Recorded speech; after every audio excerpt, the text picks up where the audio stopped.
అండి, welcome back to my channel సిసిరా collections. So మన channel అనేది సిసిరా అఫీషియల్ నుంచి అయితే కలెక్షన్కి అయితే నేమ్ అనేది చేంజ్ అయిందండి. సో ఎప్పటి నుంచి అయితే అనుకుంటున్నాను. సో ఈరోజు అయితే నేమ్ అనేది చేంజ్ చేశాను. సో నెక్స్ట్ ఇప్పుడు మీషో కోసం అయితే చెప్తా అండి. మీషోలో బిజినెస్ అంటే అంత సులభమైన పని అనేది అస్సలు కాదు. మినిమం నాలెడ్జ్ అనేది కంపల్సరీ అయితే ఉండాలని మీషో కోసం అయితే. సో ఎందుకంటే దీంట్లో చాలా హ్యాండిల్ చేయడం అంటే చాలా కష్టమే నాకు తెలిసి. సో చాలామంది మీషోలో బిజినెస్ చేసే వాళ్ళు ఉంటారు. సో చాలామంది అయితే అంటే అంత సపోర్ట్ లేకపోయినా సరే, ఎంత ఏమీ తెలియకపోయినా సరే, వాళ్ళు యూట్యూబ్లో చూసి చాలామంది అయితే బిజినెస్ అనేది స్టార్ట్ చేసే వాళ్ళు చాలామంది ఉంటారండి. సో నేను చెప్తున్నాను, అంటే ఎంతో కొంత మినిమం నాలెడ్జ్ అనేది ఉండాలండి. సో రిటర్న్స్ వచ్చినప్పుడు వాటి క్లెయిమ్ అనేది ఎలా చేసుకోవాలి మనం, సో ఇవన్నీ చాలా పెద్ద తలనొప్పి ఉంటుంది. సో వీటిలన్నీ హ్యాండిల్ చేయడం అంటే కొంచెం కష్టమేనండి. సో దీంట్లో నేను ఎందుకు చెప్తున్నా అంటే, సో మీషోలో బిజినెస్ చేసే వాళ్ళు ఉన్నారు, ఓకే. ఇంకొక కొన్ని విషయాలు కొంతమందికి తెలియదండి ఈ విషయం అనేది. సో నేను చెప్పే విషయాలన్నీ చాలా ఇంపార్టెంట్. ఎక్కడ స్కిప్ చేయకండి, లాస్ట్ వరకు అయితే వాచ్ చేయండి. సో మీరు స్కిప్ చేసినట్లయితే మీకు వీడియో అనేది సరిగా అర్థం కాదు. సో ప్లీజ్ అని స్కిప్ చేయకుండా లాస్ట్ వరకు అయితే వాచ్ చేసి మన ఛానల్ అనేది చిన్న లైక్ అనేది చేసేయండి. సో నేను ఆల్రెడీ చెప్పానండి, మీషోలో కోసం అయితే లైవ్ చేద్దామని చెప్పేసి అనుకుంటున్నాను. సో లైవ్ చేయాలా వద్దా అని చెప్పేసి నాకు మోస్ట్ కామెంట్స్ అనేవి వచ్చినట్లయితే కన్ఫర్మ్గా అయితే నేను లైవ్ అనేది చేస్తాను. మీ క్వశ్చన్స్ అన్నిటికైతే నేను క్లియర్ అనేది చేస్తాను అండి. సో ఇప్పుడు టాపిక్ వచ్చేస్తే, ఇప్పుడు మీషో కోసం అయితే పెద్ద స్కామే జరుగుతుందండి మీషోలో. సో ఎందుకు అంటున్నా అండి, స్కామ్ అంటారు, ఫ్రాడ్ అంటారు, ఏమంటారు నాకైతే తెలియదు. సో ఇంకోటి ఏదైనా ఓకే అండి. సో ఎందుకు చెప్తున్నా అంటే, మీషోలో చెప్తున్నా కదా, నేను స్కామ్ కోసం పక్కన పెడితే, ఇప్పుడు మనకి ఒకసారి రిటర్న్ వచ్చిన ప్రోడక్ట్ ఉంటుంది కదండి, ఆ రిటర్న్ వచ్చిన ప్రోడక్ట్ వచ్చేసి మళ్ళీ ఇంకొకసారి మనకు ఆర్డర్ అనేది వస్తుంది కాబట్టి, సో ఆర్డర్ వచ్చినప్పుడు అమౌంట్ అనేది చాలా లెస్ అయిపోతుందండి ఆటోమేటిక్గా మనకు తెలియకుండానే. ఇప్పుడు మనము 300 కొన్న ప్రోడక్టు, దాని మీద మనకి ఒక 50-100 రూపీస్ మాత్రమే వచ్చేటట్టు మీషో వాడు మేనేజ్ చేస్తాడు. ఎలా చేస్తాడో తెలియదు కానీ అమౌంట్ మనం పెట్టిన అమౌంట్ అక్కడ చేంజ్ అయిపోతుంది ఆటోమేటిక్గా. సో అది మనం అంటే ఆర్డర్ వచ్చేసింది, మనం పెట్టిన ప్రైస్ అనేది చూసుకోమండి. ఆర్డర్ వచ్చిందా లేదా, యాక్సెప్ట్ చేసామా, పంపించామా, అది డెలివరీ అయినాక అమౌంట్ అనేది మనం చూసుకుంటాం. సో మన అమౌంట్ అనేది ఈ టైంకి వస్తుంది అంతే మనం చూసేది, ఇంకా వేరేదేమీ మనం చెక్ చేసుకోమండి. సో చాలామంది అయితే ఈ విషయంలో అనేది చాలా రాంగ్ స్టెప్ వేసేస్తున్నారు. సో ఇంత రాంగ్ స్టెప్ వేసినా సరే, ఒక్కసారి రిటర్న్ వచ్చిన ప్రోడక్ట్ మళ్ళీ ఇంకొకసారి ఆర్డర్ వస్తే అది ప్రైస్ మనం ఎంత ఎక్కువ పెట్టినా సరే మీషో వాడు అయితే తీసుకోడండి. సో వాడు చెప్పిన ప్రైస్ అక్కడ ఆప్షన్ ఇస్తాడు, ఆ ప్రైస్కి మాత్రమే మనం పెట్టుకోవాలి. సో ఇంకొకటి వచ్చేసి ఇదొకటి అండి క్లియర్ మీకు, అంటే రిటర్న్స్ వచ్చినవి, అంటే రిటర్న్ వస్తే ఇది చాలా పెద్ద తలనొప్పి. ఆర్టీఓ రిటర్న్ వస్తే పర్లేదండి, కస్టమర్ రిటర్న్ అనేది రావద్దు. నెక్స్ట్ ఇంకొకటి వచ్చేసి, మీషోలో ఇంత స్కామ్ ఉందని చెప్పేసి, ఇది డెలివరీ బాయ్స్ ఉంటారు కదా, డెలివరీ వాళ్ళు పట్టుకెళ్ళే వాళ్ళ దగ్గర నుంచి జరుగుతుందో లేదో మీషో వాళ్ళు చేస్తారో తెలియదు కానీ, సో దీంట్లో పెద్ద స్కామే ఉందండి. సో ఇదైతే ఎవరికి తెలియదు ఇప్పటి వరకు అయితే. సో నాకైతే జరిగిందండి. సో నేను విత్ ప్రూఫ్తో అయితే మీకు చూపిస్తాను. సో నేను మీషో అయితే ఓపెన్ చేస్తున్నాను అండి, నాకు వచ్చిన ఆర్డర్స్ ఇప్పుడు. సో ఇది వచ్చేసి cotton sorry out of stock అయిపోయింది. సో నేను మర్చిపోయానండి, నేను స్టాక్ లేదని చెప్పేసి పెట్టడం అక్కడ. సో ఆర్డర్ వచ్చింది, అలా క్యాన్సిల్ చేయకుండా అలాగే పెట్టేసాం. సో ఇప్పుడైతే నీకు చూపిస్తాను మీకు. సో మెనూలోకి వెళ్తే పేమెంట్స్ అనేది ఓపెన్ చేస్తున్నా మీకు. ఇప్పటి వరకు వచ్చిన పేమెంట్ నాకు 6,000 ఏమో వచ్చింది, 5,900 అలా వచ్చిందండి. సో ఇవన్నీ నాకు వచ్చిన పేమెంట్స్ ఇవి. నేను ఒక శారీ అనేది నాకు ఆర్డర్ వచ్చింది, నాకు ఒక 4 days బ్యాక్ అండి, 4-5 days ఏమవుతుంది. సో ఆల్రెడీ డెలివరీ కూడా అయిపోయింది, కస్టమర్ డెలివరీ అయిపోయింది. సో అది నేను పెట్టిన ప్రైజే వచ్చేసి 750.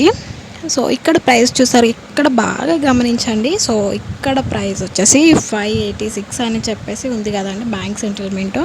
సో 600 మీషో వాడు చూపిస్తాడు, 61 రూపీస్ షిప్పింగ్ ఛార్జెస్, అంటే 661 రూపీస్ ఈ శారీ ప్రైస్ టోటల్ మీషోలో.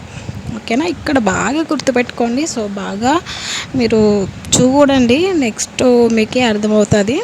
సో డెలివరీ అయిపోయింది, 28కి డెలివరీ అయిందండి ఈ శారీ వచ్చేసి. సో బ్యాక్ అయితే వచ్చేద్దాం ఒకసారి. సో బ్యాక్ వచ్చి ఇప్పుడు మనకి డెలివరీ అయిన ప్రోడక్ట్స్ అనేవి మనకి రిటర్న్లో చూపిస్తాయండి. సో రిటర్న్ అయితే ఒకసారి ఓపెన్ చేస్తున్నాను, అంటే మనం పంపించిన ప్రోడక్ట్స్ ఇవన్నీ. సో ఇప్పుడు ఈ శారీ అనేది ఓపెన్ చేస్తున్నాం. ఈ శారీ అయితే నేను పంపించాను. ఇక్కడ చూడండి, చాలా జాగ్రత్తగా అయితే అబ్జర్వ్ చేయండి. ఇక్కడ చూసారా, మీషో ప్రైస్ 750కి ఉంది. సో అంటే రాంగ్ రిటర్న్ ప్రోడక్ట్స్కి 749 పెట్టాను నేను.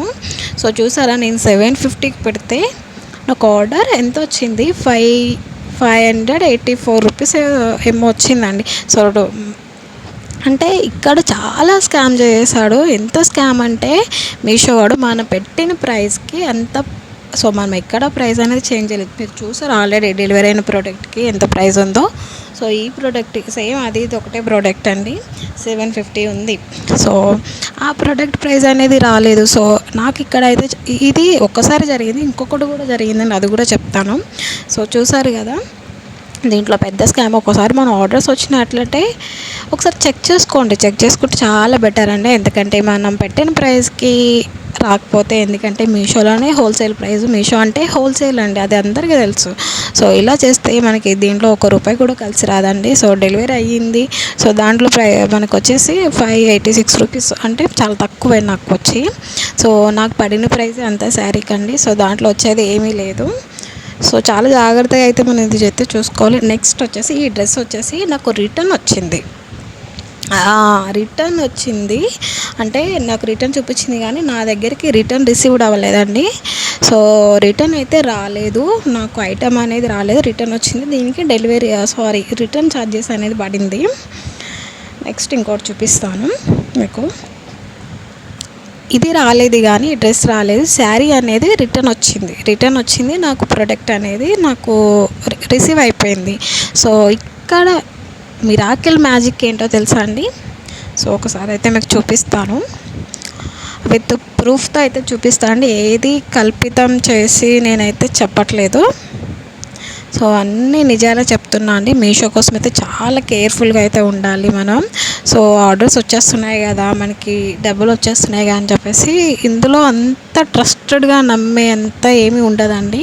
సో కొంచెం ఎక్కడో ఏదో ఒకటి జరుగుతుంది ఎప్పుడైనా సరే, కొంచెం కేర్ఫుల్గా ధైర్యంగా అన్నీ పర్లేదు ఏదైనా మంచికే అని చెప్పేసి అనుకున్న వాళ్ళు మాత్రమే ఇందులో బిజినెస్ అనేది చేయాలి. సో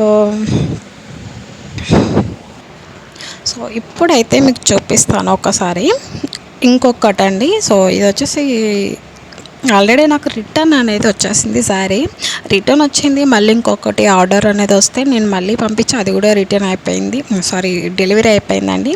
సో ఇదైతే నాకు రిటర్న్ వచ్చింది, కానీ ప్రోడక్ట్ అనేది నాకు రిసీవ్ అవ్వలేదండి. సో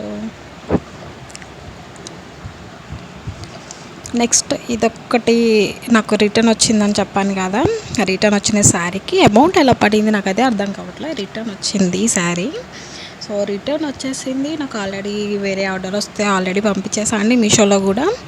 సో రిటర్న్ వచ్చిన దానికి అమౌంట్ పడదు, రిటర్న్ ఛార్జెస్ పడతాయి. సో ఇక్కడ మిరాకిల్ మ్యాజిక్ ఏంటంటే, సో నాకు డ్రెస్ అనేది రిటర్న్ రాలేదు అని చెప్పేసి రిటర్న్ అనేది కస్టమర్ రిటర్న్ పెట్టారు, కానీ నాకు రిసీవ్ అవ్వలేదు. సో ఇక్కడ ఏంటంటే, సో డ్రెస్కి బదులు ఇక్కడ ఇది ఎక్కడ మిస్ అయిందో తెలియదు డ్రెస్. సో కొరియర్ వాళ్ళు మిస్ చేశారో, మీషో వాళ్ళు మిస్ చేశారో, ఇది చాలా నాకే తెలియట్లేదండి ఇప్పటి వరకు. ఎంత ఆలోచించినా ఎన్నిసార్లు అర్థం కావట్లేదు నాకు ఇప్పటి వరకు అయితే అర్థం కాలే. సో ఈ డ్రెస్కి బదులు శారీకి వచ్చిన రిటర్న్ అనేది అమౌంట్ పడిందండి, శారీకి అమౌంట్ పడింది రిటర్న్ వచ్చిన శారీకి, డ్రెస్ అయితే రాలే. సో అదన్నమాట అండి, మీషోలో అయితే చాలానే జరుగుతాయి. సో చాలా జాగ్రత్తగా అయితే మనం హ్యాండిల్ అనేది చేయాలి. సో మీషో మీద ఎక్కువ డిపెండ్ అయిపోయి ఉండడం కూడా అంత మంచిది కాదండి. సో ఎందుకంటే మీషో నుంచి వచ్చే అమౌంట్ మనకి చాలా తక్కువ అమౌంట్ అండి, 50-100 తప్ప ఇంకెక్కువ రాదు.